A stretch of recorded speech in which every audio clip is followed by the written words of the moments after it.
C'est-à-dire, qu'est-ce que tu veux dire par là? Pourquoi on doit rentrer à l'intérieur? Pourquoi tu veux dire que pourquoi je donne cette explication-là? Oui, pourquoi on dirait pas juste Vayehi or point? Pourquoi Vayehi or? Quel rapport Vayehi or? Bah pourquoi on comprendrait ce qu'il y a écrit? Salut la compagnie! Dis-moi toi, tu t'es abonné à notre chaîne ou quoi? Tu t'es abonné, t'as cliqué sur la petite J'ai cloche? placé ma tente. Ah, t'as placé ta tente, tu reviens toutes les vidéos maintenant. Vas-y. En tout cas, ça me fait super plaisir. Tu t'engages à revenir tout le temps maintenant ou pas? Oui. Ouais, c'était un petit oui, hein. Bon, allez, je m'étais engagé à faire une vidéo cette semaine, t'as un petit peu raté les épisodes, je te les résume, sur la puissance, la force des mots, la puissance de la parole. Lacan, que tu connais pas, mais qui est le célèbre psychanalyste, avec Freud, il y en avait deux, a dit les mots suivants. Le mot est le meurtre de la chose. Qu'est-ce qu'il voulait dire par là? Il suggérait que la parole a le pouvoir de créer une réalité psychologique qui permet de reconfigurer notre perception du monde. Est-ce que tu as compris quelque chose? Non. Ok, je te dis en deux mots, je pense qu'il y en a beaucoup qui n'ont pas compris. Il explique que la parole, lorsqu'on dit des choses, ça a un pouvoir mystérieux, magique presque, de créer une réalité différente de ce qui est en train de se passer réellement, ou de ce qui pourrait se poser réellement. D'accord. Ok? Napoléon Hill est le père du développement personnel, il a écrit plein de bouquins que j'ai lus, il explique quant à lui que les affirmations verbales répétées, donc des choses que tu dis de manière répétée, avec conviction, elles peuvent reprogrammer le subconscient et manifester des réalités concrètes dans la vie d'une personne. Là, cette fois-ci, tu as compris? Oui, j'ai compris. Okay. Donc vous voyez, vous qui nous regardez, qu'il y a une portée à travers la parole qui est en mesure de changer votre vie. De cette manière-là, normalement, vous ne devriez plus parler de la même manière. Peut-être que c'est pour ça, entre autres, que Pirkei Avot nous disent qu'un homme qui parle trop, c'est un problème. Heureusement que ces hommes-là, Napoléon Hill, Lacan, étaient là pour finalement nous apporter cela. Sinon, on aurait fait comment? Eh bien, peut-être que nous aurions pu simplement ouvrir un livre ancestral à la première page, au premier chapitre, Bereshit, la Genèse, si je ne dis pas de bêtises, et commencer à lire.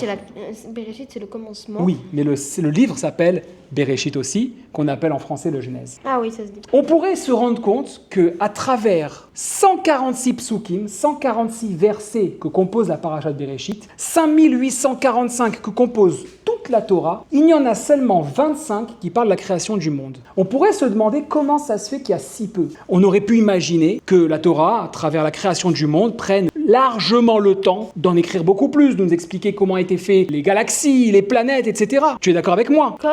En fait, c'est logique ce que tu dis, parce que quelque chose de tellement fort, quelque chose de si incroyable, pourquoi que 25 psukim sur 146 que compte la paracha de Bereshit et 5845 que comporte toute la Torah. Ça fait vraiment très très très peu. En réalité... À part, ouais. Si derrière on en parle sans qu'on puisse le comprendre. Alors, justement, j'y viens. En réalité, on comprend une chose. Non, c'est pas un autre sujet, c'est notre sujet de cette semaine. On comprend une chose, c'est que ces 25 psukim ne sont pas en train d'exprimer la création du monde telle qu'on voudrait l'entendre, mais comme vous l'avez déjà compris avec moi à travers les anciennes vidéos, on parle déjà de l'être humain. C'est-à-dire que lorsqu'on observe comment les psukim, et je vais faire très court, sont construits, on se rend compte qu'il y a plus de 5000 ans, la Terre a été créée avec le code même pour nous donner cette force-là. Et on se rendra compte que Bereshit bara Elokim et Hashamaim ve'et haaretz, qu'on a déjà expliqué que Bereshit, ça consiste en fait à créer tout ce qui est pensé. Shamaim, on avait dit que c'était l'esprit, c'était les pensées, c'était la conscience, etc. Et haaretz, c'était tout ce qui était matériel. La Torah, et à travers là le Créateur, va nous donner une signification énormissime du pouvoir que nous avons entre les mains, en donnant l'exemple. De la même manière que c'est dit, et tu le diras dans le Mahamar de la Bar Mitzvah, que lorsqu'un homme met les tefilines, Dieu met les tefilines, dans le sens où il donne l'exemple même de tout ce qu'il faut faire, le Créateur du monde nous donne l'exemple. Quel est le premier mot qui est donné dans la paracha de Bereshit et qui exprime le début de la conception, le début de la création? C'est quel mot? Tu peux nous le dire puisque je l'ai sous les yeux. Vayomer Elohim Yehi Or Vayehi Or. Voilà. Le mot Vayomer Elohim, c'est la première parole qui est donnée. Akadosh Baruch Hu, c'est quoi? C'est, on l'a déjà dit, l'esprit suprême, la conscience des consciences, le tout du tout, va concrétiser sa volonté à travers une parole. Vayomer Elohim Yehi Or. Avant ça, on nous donne qu'un état de fait. Ve'aretz haïta tohu vavohu. Oui. Je voulais juste savoir, mais est-ce que Hachem, quand il nous parle, ce qu'il nous a dit avant, quand il dit à Moshe la Torah, est-ce que Avant, il parlait pas certainement une autre langue. Est-ce que quand il a expliqué à Moshe, il a fait en sorte de parler notre langue? Ah, bravo. Peut-être qu'il a pas vraiment dit Vayeyor. Ah, il a dit... Peut-être qu'il a fait comme ça. Justement, il a dit Vayomer Elohim, Dieu il a parlé. Parce que la Torah, elle est exprimée de sorte à ce que nous, individus, on puisse comprendre et apprendre. Elle n'est pas faite pour que les anges la comprennent. Eux, ils sont au niveau d'Akadosh Baruch Hu. Donc quand Moshe parle à Hachem, pour reprendre ton exemple, eh ben, il parle avec des mots qu'il est capable de comprendre. Et la deuxième chose qui se passe, juste après, Vayar Elohim et Taor Kitov. Après avoir parlé, Dieu vérifie quelque part, si je puis utiliser cette expression, il vérifie, il regarde ce qu'il a dit, comment ça s'est concrétisé, il remarque que c'était bien. Troisième étape, Vaikra Elohim Laor, il l'appelle, il le nomme. C'est-à-dire qu'on se rend compte que la parole, souvent, elle nous dépasse. Quand tu es fâché, avoue, tu dis des choses que tu ne penses pas. Moi aussi. La parole, souvent, elle nous dépasse. En réalité, on doit faire extrêmement attention à ce qu'on dit. C'est dangereux. Oui, c'est très dangereux. À ce moment-là, la quatrième étape, on l'a en Pasuk Zayin, Vaya'as Elokim et Arakia. Voilà que l'action se concrétise. Les amis, vous avez ici le secret de la puissance de la parole, la capacité de comprendre que Napoléon Hill et Lacan sont très sympathiques, mais viennent très en retard. Lacan, né en 1901, Napoléon Hill un petit peu avant, 1883, l'un meurt en 1981, l'autre en 1970, ils ont vécu à peu près à la même époque, mais ils ont plus de 5000 ans de retard. Parce que si on avait pris le temps de comprendre la Torah, on se rendrait compte d'une chose, tout est programmé. Lorsque vous voulez produire des choses positives dans votre vie, vérifiez votre pensée, première étape.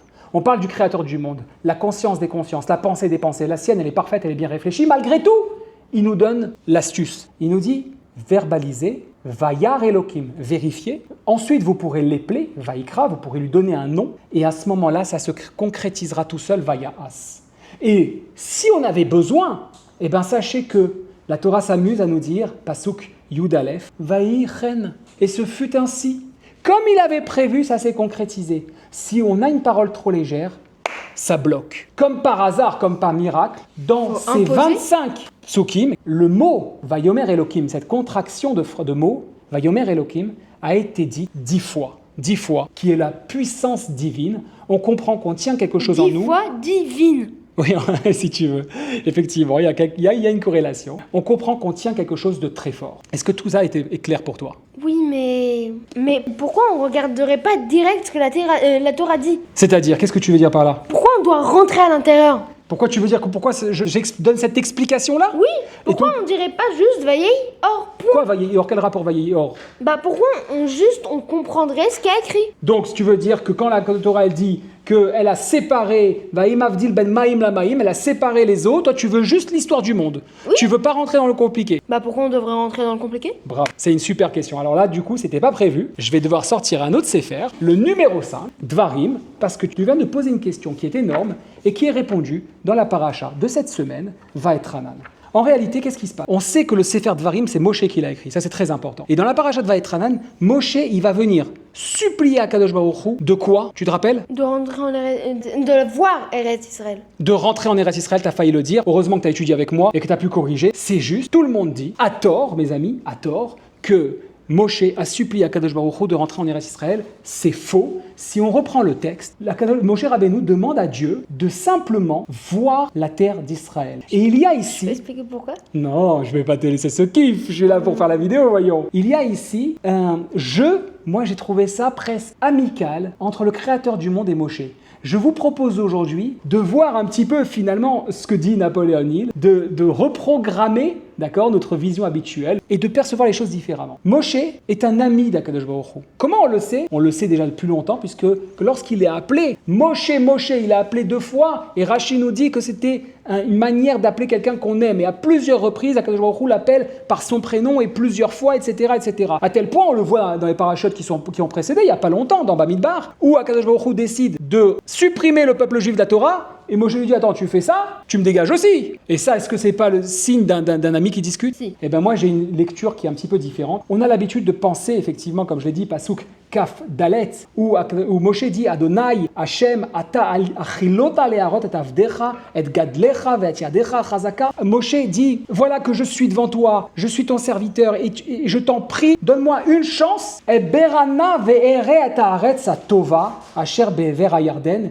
Laisse-moi une chance finalement, s'il te plaît, permets-moi de traverser pour faire quoi? Pour voir que la terre était bonne. Je peux expliquer un tout petit truc? Vas-y, explique, fais-toi plaisir. T'as oublié le fait que Hachem est malin en lui disant « Oui, tu vas voir la terre. » Attends, je ne suis pas arrivé encore là, 2 minutes. C'est mon préféré. Ok, Comment justement. Eh bien, regardez, Moshe demande à Dieu de quoi? De traverser pour voir la terre. Et Akadosh Baruch Hu lui répond quoi? Tu veux voir la terre? Qu'est-ce que tu vas faire? Tu vas monter sur la colline. Tu vas monter sur la montagne et tu vas la voir. C'est véritablement a joke. C'est bien comme ça, toi qui parles nickel anglais. C'est bien comme ça qu'on dit une blague. Une blague, exactement. Pourquoi? Se fout de lui. Il se moque de lui. Mais tu vas voir que Moshe se laisse pas faire. Lui aussi, il va être très malin. Il va aussi se moquer un petit peu d'Akadosh Baruch Hu comme deux amis qui rigolent entre eux. Il est humble. Il est humble, bien entendu. D'abord parce que, géographiquement parlant, il n'y a aucune montagne qui surplombe toute la terre d'Israël. Donc déjà, ça ne voulait rien dire. Ici, la Chassidoute apporte une explication qui est hallucinante. En réalité, Moshe a atteint un niveau de compréhension. Il a réussi à enlever le voile qu'il a sur les yeux et voit la réalité du monde telle qu'elle est. Comment ça, le voile? Le voile, c'est-à-dire que ce que nous, on voit, de chair et de sang, de manière matérielle dure, n'est pas la réalité des choses. Il est rentré dans une force de doucha qui peut voir ça. Il est arrivé dans un niveau extrêmement élevé de pouvoir se rendre compte, par exemple, que la matérialité, que d'avoir la plus belle voiture, la plus belle montre, la plus belle maison, c'est pas une finalité en soi. Moshe est en train de dire quoi à Dieu, comme l'explique la Chassidoute? Il est en train de dire, regarde, moi, j'ai compris grâce à toi et je te suis reconnaissant de ce que j'ai pu observer de ton vrai monde, là où tu t'es caché dans la Teva et moi je t'ai trouvé, je t'ai observé et je suis connecté à toi. J'aimerais s'il te plaît que tu me laisses voir la terre que tu vas donner au Bnei Israël avec mes yeux qui n'ont pas le filtre pour que je puisse accompagner les Hébreux à faire pareil. N'oublions pas que contrairement à Yetziat Mitzrayim, ce ne sont pas le même peuple, ce sont Banim ou Vnei Banim, ce sont les enfants des enfants. Oui, du coup, s'ils étaient encore vivants, c'est les filles et leurs petits-fils.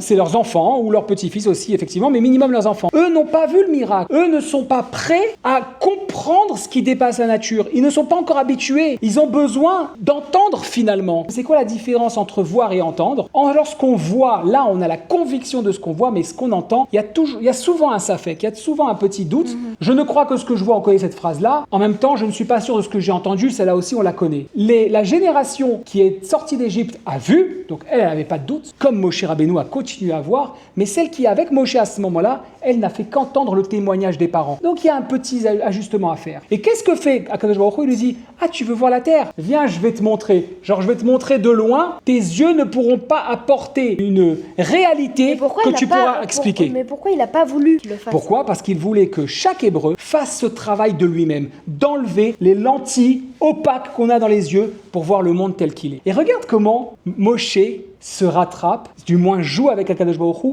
et à travers son Sefer Dvarim nous donne une puissance, les amis, qui est monumentale. Il finit comme ça en disant, Pasuk Aleph du Perek Dalet, Veata, avec Aïn, je ne sais pas bien le prononcer à la Sfarad, mais vous l'avez compris, et maintenant, Israël, Veata Israël, et maintenant Israël. Shema El HaChokim Ve'el HaMishpatim. Oui, et maintenant Israël, il parle à Israël. Maintenant, pas toi, ok? Regarde comment c'est écrit avec Aïn. Ah oui. Shema El HaChokim Ve'el HaMishpatim. Écoutez les lois et les jugements et les décrets. Ça ressemble à Naaseh Venishma. Exactement. Écoutez, mais vous entendez quoi? Écoutez, ça veut dire passer du niveau où il y a un doute qu'on entend à plus de doute à celui qui est capable de voir. Autant dire, ne voyez pas les lois telles qu'elles sont. Si on prend toutes les lois qui sont sorties, qu'on trouve dans Trouma, qu'on trouve dans Matot, toutes ces lois-là qui sont presque d'un ennui, ne les voyez pas avec un ennui. Écoutez-les. Sous-entendu, il y a autre chose. Alors tu comprends pourquoi je reprends Bereshit et je le lis différemment. Dieu n'a pas voulu, le créateur du monde n'a pas voulu que Moshe nous donne la solution clé en main. Il a voulu qu'on fasse le travail parce que la partie qui était en Égypte n'a pas eu la chance de sortir. Elle n'a pas réussi à gagner cette étape-là. Elle a passé 40 ans parce qu'elle n'a pas réussi à accepter complètement sa condition. Oui, on a vécu des miracles, ça là-dessus on n'a pas de doute. Mais là dans le désert, c'est quand même, il y a des choses compliquées et on remet en question. Elle est morte dans le désert. La génération qui arrive, elle n'a fait qu'entendre. Et Moshe nous donne un secret. Il nous dit, soyez capables de transcender cette réalité qui est dans les mots. Ne le lisez pas tel quel. Allez au-delà de ça pour découvrir le secret. Alors maintenant, tu comprends pourquoi dans Bereshit, je ne lis pas le message tel quel, mais je le lis dans un deuxième sens qui concerne directement l'être humain. Parce qu'il est évidemment pas logique d'avoir seulement 25 psukim pour la création du monde entier, alors qu'on en aura 5845 moins 25, 5820 qui concernent l'être humain jusqu'à la fin. Toute la Torah est écrite pour l'homme.